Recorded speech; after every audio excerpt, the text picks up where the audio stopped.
Hey fellow dreamers, welcome to Behind the Dream Show. Our goal with this online series is to introduce you with the real stories and advice from successful immigrants living in New Zealand and help you build a successful career on your terms. While the election season is on and everyone is debating what party is going to win, we are sure there are many of us, including me, who are inspired by seeing some of these fantastic people advocating for their party and trying to make the future of our country better. And that's why we have got a really interesting guest today who is not only going to show us a side of politicians that we are not aware of, but also give us a simple pathway if you want to be politically active or become a member of parliament. Priyanca Radhakrishnan is the Labour List MP based in Maungakiekie. She's definitely one of the most intellectual minds that I've come across, and also she's an amazing conversationalist. And even though if you are not planning to join politics, in this video, you are going to get amazing career growth tips on how to improve your public speaking skills, and also just an understanding on how different a politician's life is than those who work 9 to 5 or a businessman. So without wasting your time, ladies and gentlemen, please help me and welcome Priyanca Radhakrishnan.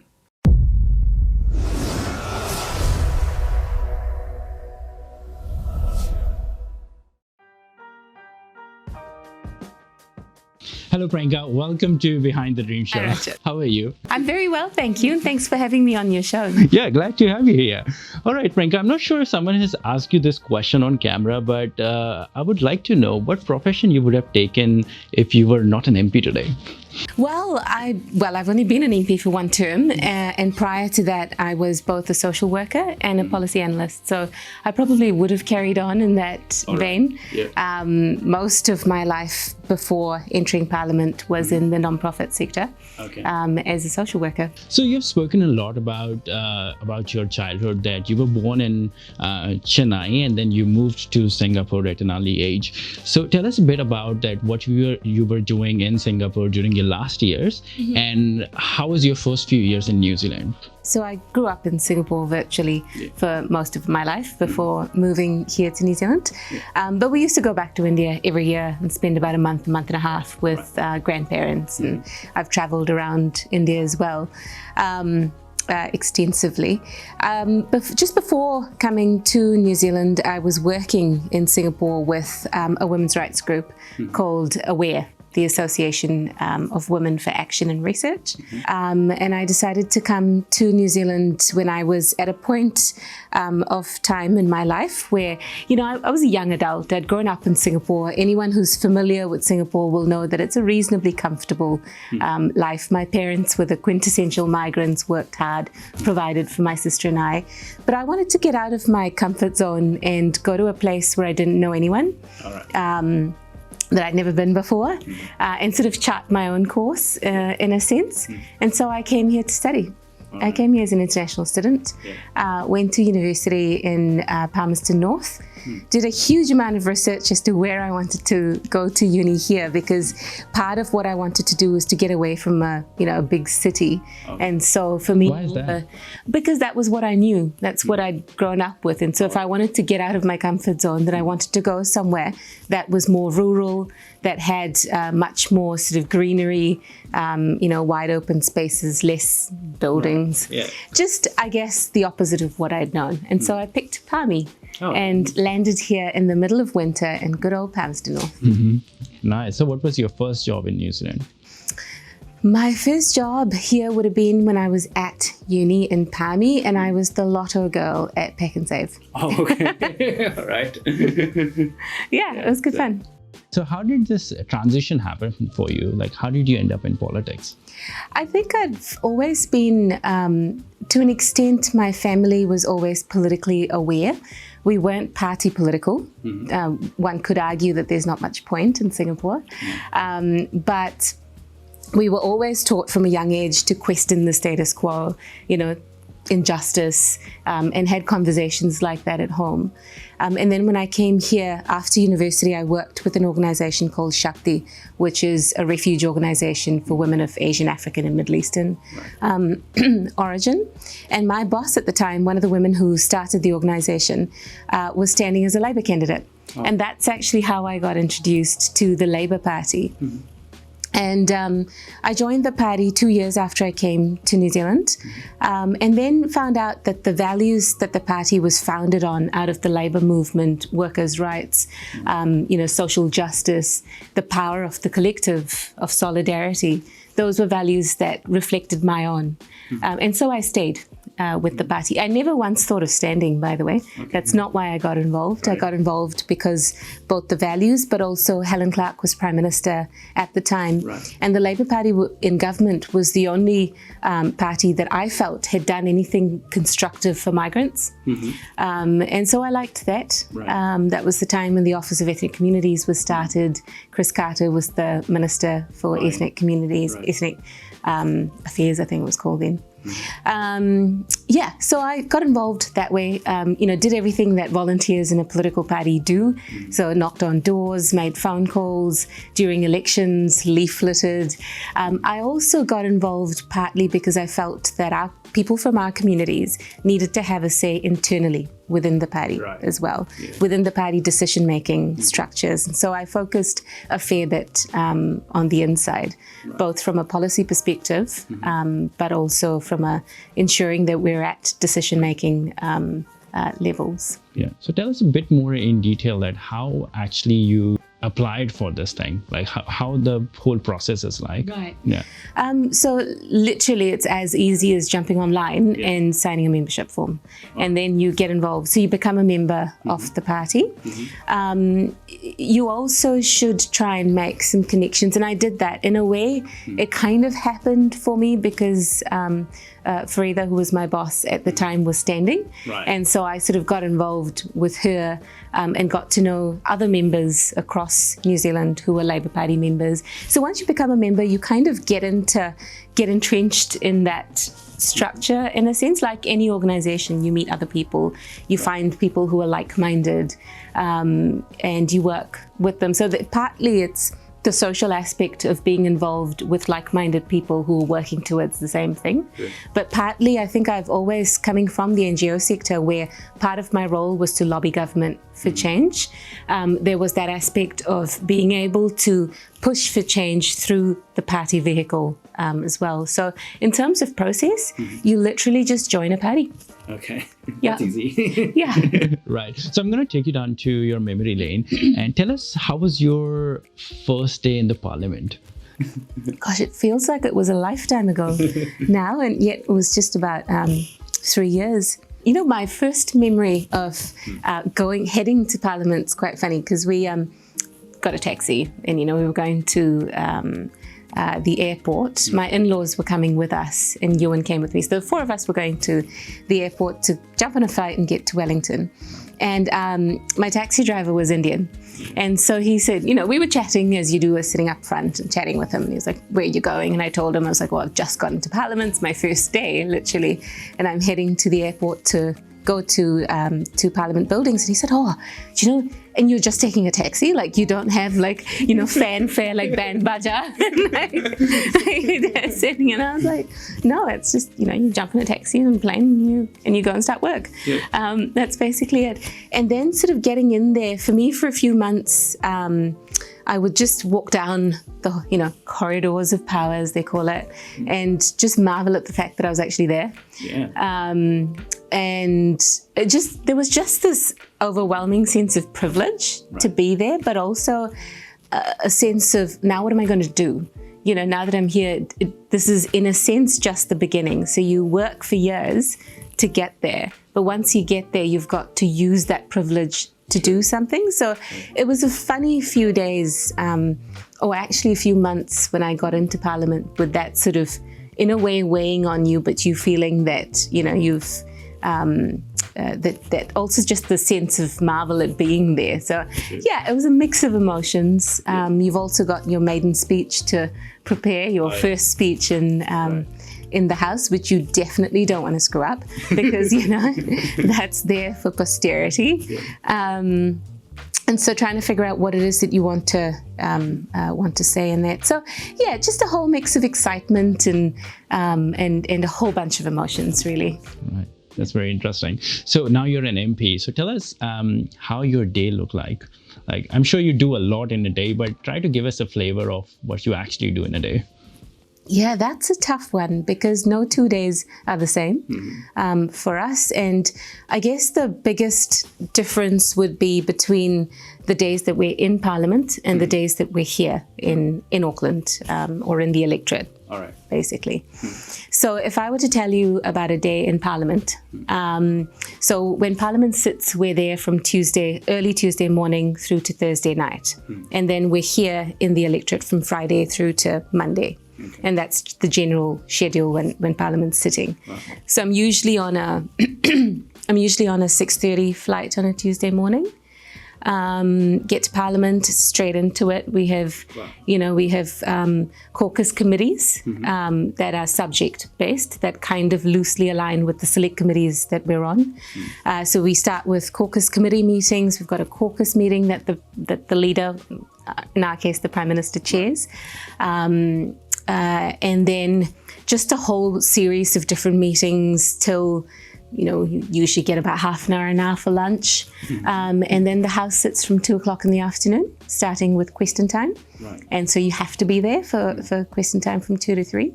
And after that, from 3 till 10 o'clock. So Parliament sits till 10 o'clock at night. And the afternoon is basically the different readings of bills. So debates on legislation, basically. So you get about an hour for lunch, you get an hour and a half for dinner, which is going to change from the next Parliament. I think we just get an hour for dinner. And that's usually the time. Because the other thing that people don't realize is that generally when Parliament is sitting, you're not allowed out of the precinct, the parliamentary precinct, unless you have leave, official leave granted to you. You have to stay on the precinct except for that 1 hour at lunchtime and 1.5 hours at dinner. So the reason for that is if you leave the precinct, your vote doesn't count. And so if there's a vote on a bill and, you'll get into a lot of trouble, basically. So you have to stay on precinct. So generally dinner time is when a few of us go for a walk. All right. And try and get some exercise in. Otherwise, most of the day, so Tuesdays, that's Tuesday. Okay. Wednesdays and Thursday mornings are for select committees, and I'm on 2 select committees, Foreign Affairs, Defence and Trade, and I'm Deputy Chair of the Social Services and Community Select Committee. Those committees sit Wednesday and Thursday mornings. Very variable, depending on how much work you've got on the agenda for the day. Right. But generally, it starts at about 8 o'clock in the morning, roughly, till it could go right up to lunch, or it could go right up to just when question time starts, 2 o'clock. Okay. So then again, you've got question time and then debates on different bills. Right. Same thing on Thursdays, but the House rises at 6 o'clock on Thursdays so that we can get home on Thursday night. So I'm usually home by about 9:30. Or so, Thursday. Yeah. Friday, Saturday, Sunday, Monday, we're in the electorate. And weekends usually, especially for those of us who try and engage as much as possible with different ethnic communities, most of the events are on weekends. Yeah. So we try and get to that, and I do, because I feel as an elected representative that the onus is on me to make myself as available as possible for people who want to ask me questions or hold me to account for things. Right. So we try and get out there as much as possible, but we also initiate different meetings. So I've actually been doing a series of meetups.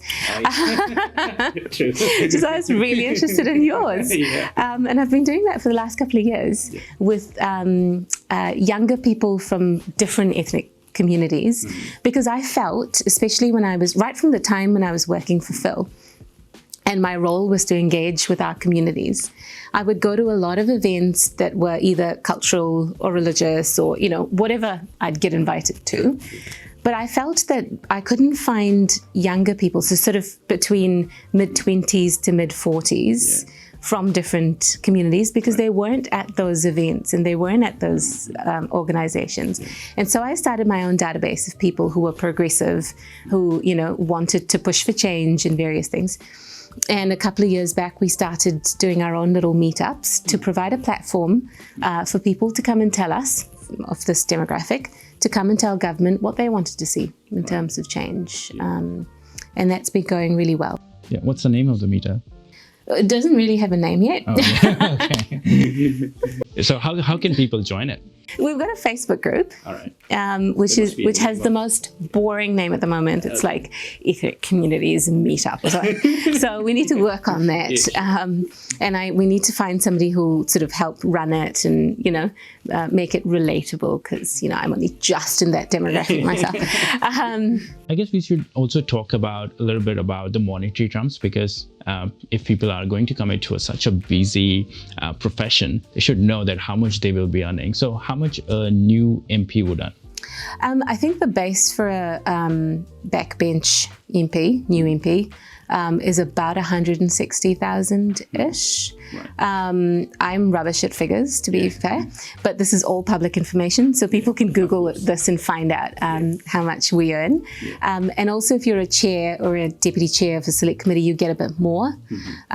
So I think mine's about 170, perhaps, but, something like that. And then, of course, as your responsibilities in Parliament increase right up to ministers and so what about ministers? I think it's about 200 something. But I'm probably actually the last person to ask about this, but it is all Googleable. Yeah, sure.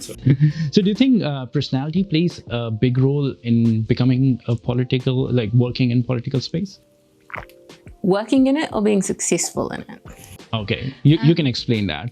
I don't know, really. I think that's for people to decide, not so much politicians.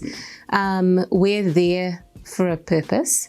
For me, I'm there because I feel that it's the only way that you can make change on a mass scale. You can make change wherever you are, frankly, in any sphere, any level. And I feel that we should. But at a mass scale of changing legislation to benefit people, this is the only place to be able to do it. And that's why I'm there. Personality, probably, to be fair, because part of the role as an elected representative is being able to engage with people, right? Sure. So going back to your previous question, which, to be fair, I didn't even answer properly because I told you about my day in Parliament, but not so much when we're out of Parliament. Out of Parliament, it's a lot about engaging with people. So the way I see it in terms of an MP's role, the work that we do here, outside of Parliament, informs what we do in there. Okay. So people's lives. So, for example, if I were to talk to you about specific issues that concern you and things that aren't working, whether it's in the housing space, the health space, immigration, whatever it might be, I gain that information of what's working and what's not working for people here, outside of Parliament. Then we take them to Parliament and we look at what we can do to fix that. Right. That's essentially the role, right? Okay. And so to be able to engage with people as widely as possible and get them to talk to you, they probably need to find you relatable on some level. And you won't relate to everyone. Everyone's not going to relate to me. Some will relate to me more than others, perhaps. Perhaps personality plays a role in that. It also plays a role in, I guess, people noticing you, maybe. Cool. That's just my take. So did you have a mentor who helped you throughout this whole process? I had a few, and I was very, very fortunate to have a few people who did that. So what I didn't tell you previously was how I told you how I joined the Labour Party and sort of never once thought of standing. I didn't tell you what led me to decide to stand for Parliament.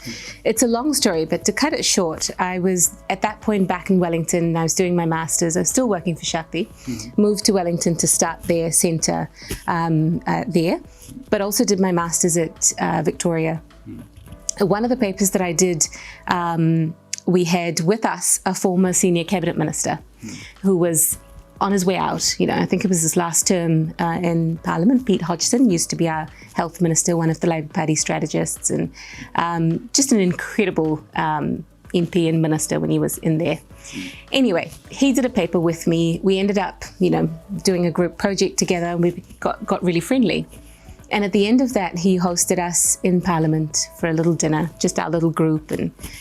And so he took us on a tour of Parliament. We walked past the debating chamber, and you know how you say things on a whim, right? I wasn't really thinking about it, but I sort of walked past and I was like, I want to speak here. And I was just really talking to myself and walked past. But Pete took me aside. He'd heard that, and he said, have you thought of standing? And I said, no. And he said, well, you've been in the NGO sector for so long. You've been knocking on the doors for change for so long. Why don't you try and be at the table? And that appealed. I honestly never considered that till then. And he said, if you want to do that, I'll mentor you. And he did. And so for 3 years after that, in the lead up to the 2014 election, which is when I stood for the first time, he mentored me and sort of taught me how Parliament works, political strategy, running a campaign, that sort of thing. Because if you want to get somewhere, you have to figure out how you're going to get there. And so it was hugely beneficial. He also introduced me to a Labour MP who was at that time in her first term in Parliament, and that was Jacinda ardern. So she was incredibly supportive as well, throughout my journey, and very gracious with her time to a new aspiring candidate at that point. So I've had a few people along the way who have been incredibly helpful, who've been mentors. Also Phil Goff, who's our mayor, of course, at the moment. But at the time when he was a member of Parliament and our spokesperson for ethnic communities, I worked with him for a few years, and that was between 2014 and 2017. I worked as his policy advisor in the ethnic communities space. And so he was definitely a mentor as well. How about your public speaking skills? Like, I remember seeing one of your YouTube videos when you were addressing Congress in 2014, I guess. So was that one of your first speech in the Parliament? So that was, if I'm not mistaken, and this is going back 6 years now, that was when I was a new candidate for the first time for the Labour Party. Right. And I was addressing our Labour Party Congress. So it was a few hundred people up on a stage in Wellington somewhere, Michael Fowler Centre, I think it was. And so the top new candidates on the list, we were told to come and address the party and, talk about yourself and why you want to get into Parliament and so on and so forth. So yeah, it was probably one of my first public speeches as a candidate. Yeah. So how did you improve your public speaking skills? This is what I wanted to know, because when you're a politician, you have to engage with large group of people very constantly. So how did you work on that? How did you prepare yourself? I guess partly I've always liked public speaking from the time I was a child. I did a lot of theatre as a child. Oh, wow. So it was one of my passions was theatre. So all the aspiring politicians go join theatre. No, different paths for different people. But I think for me that's what started it off. Not wanting to. There's no link between my start in theatre and becoming a politician at all, but that's where my public speaking, I think, started. I did young people's theatre in Singapore and all of that. And then I joined the debating team when I came here and went to Massey, which was a little bit of a disaster and I think this is important because people think that, if you're in the public eye, you never fail. You're expected to be perfect. Exactly. But my experience, so I'm generally quite an optimist, right? I'm generally quite glass half full. Joined the debating team, decided I was going to do this, new country, didn't know a soul in New Zealand, by the way, when I moved here, not one person. I had researched the country and all of that, but that was different.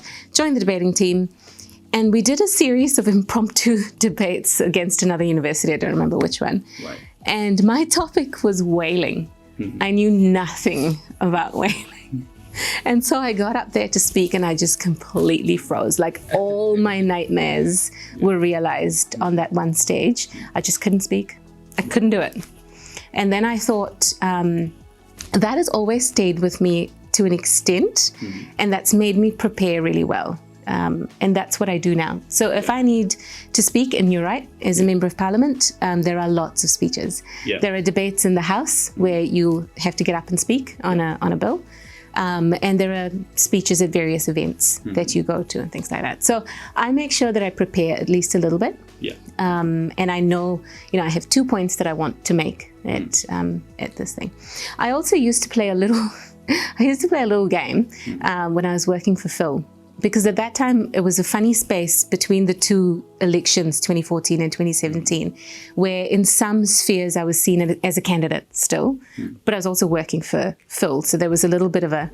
So sometimes we would go to an event and they would ask both of us to speak. Oh, yeah, right. And so I realized that quite quickly, and I used to play this little game where when Phil was giving a speech, by the way, I've never talked about this before, but my little secrets.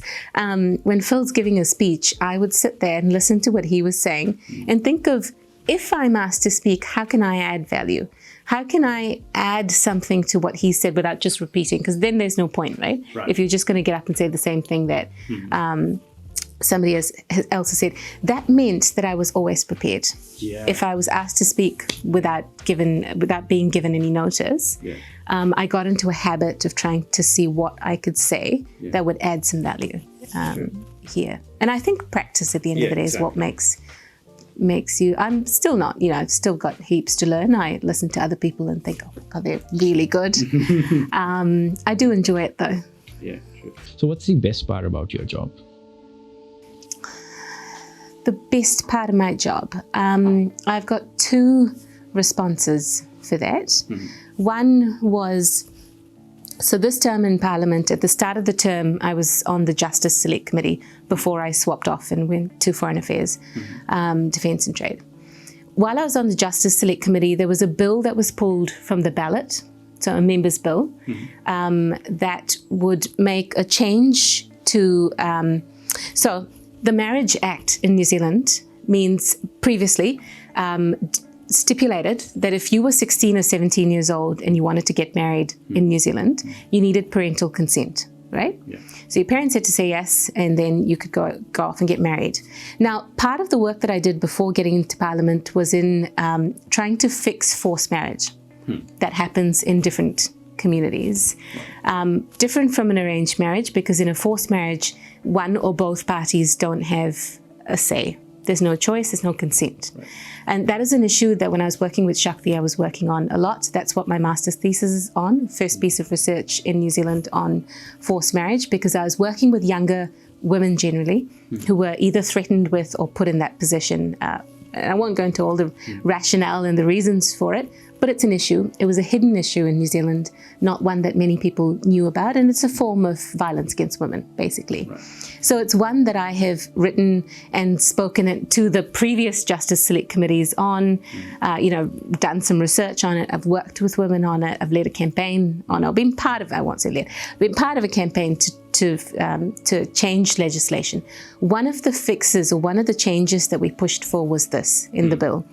Because if you're 16 years old and you are being forced into a marriage, parental consent is a moot point. They're going to consent because they're forcing you into it. And so we wanted it changed, Shakti wanted it changed, so that a family court judge had to give consent and or sign it off, basically, having determined that both parties consented. That's what the bill did, the members' bill that was pulled.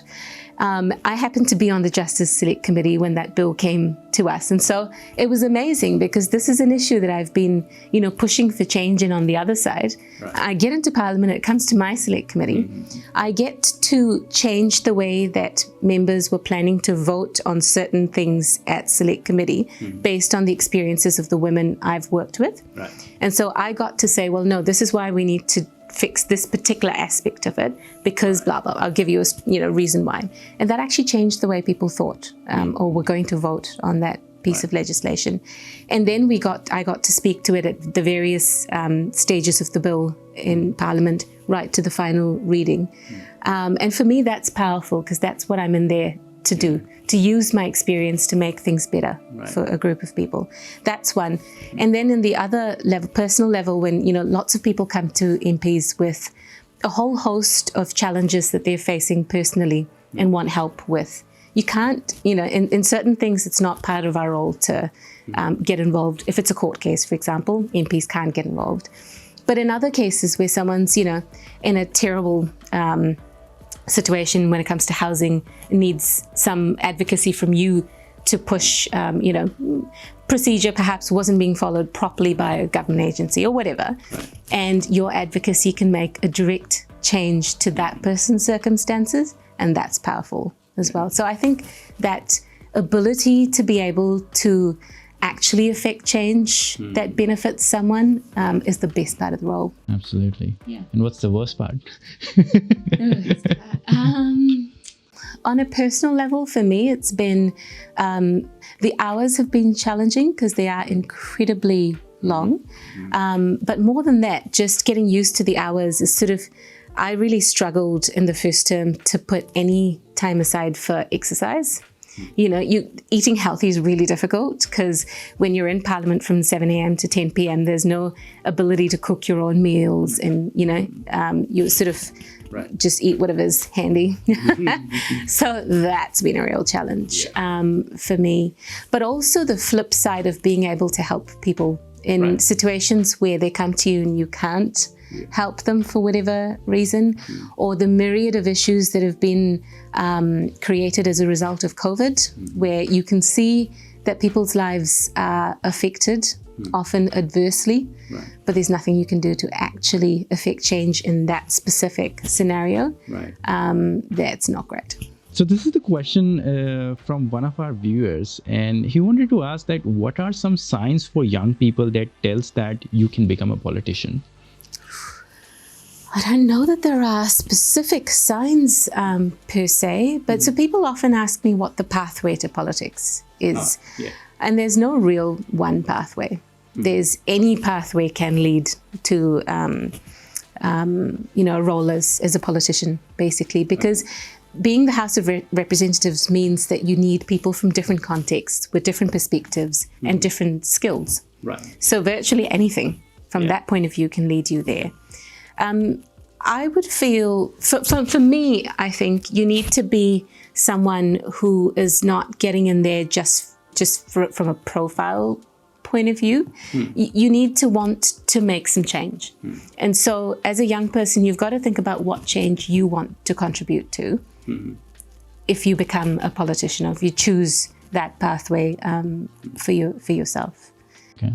Right. And what would be your advice, like for someone young, that this would be a good place for you to start your political career? Join a party. Yeah. Okay. Pick a party that fits with your values and your principles, that you feel strongly about.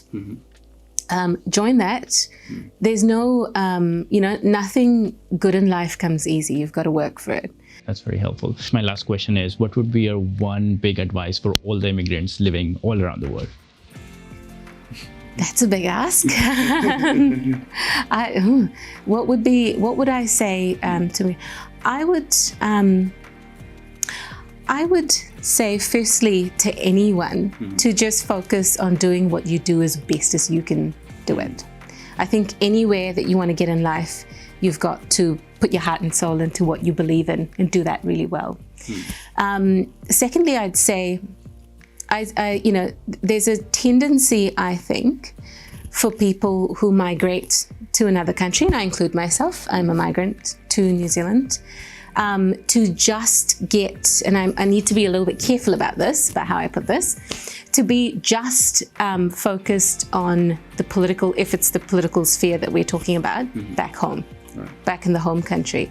I'd say do that. We don't lose our identities when we come to another country, but I also feel we have a responsibility to contribute here in any way, shape or form that one can. And so I guess that would be my one thing that I tell people. But wear who you are proudly. So I feel very strongly that as an Indian New Zealander, you don't have to give up what makes you unique as an Indian New Zealander. Celebrate both aspects of your identity. There's nothing wrong with that. And for me, I feel being in a position where I can potentially influence changes that would allow that to happen, that's what I will keep doing. Alright guys, thank you so much for watching this video. If you've liked our efforts, then please share this video with your friends and family. Also, make sure you join our Indian New Zealand Meetup Facebook group. The link is in the description. We have recently started organizing countrywide meetups. So if you're someone who is looking to make new friends or looking to meet like-minded people, this is a place for you. So make sure you join Indian New Zealand Meetup Facebook group. Alright, thanks again, and I will see you in the next episode.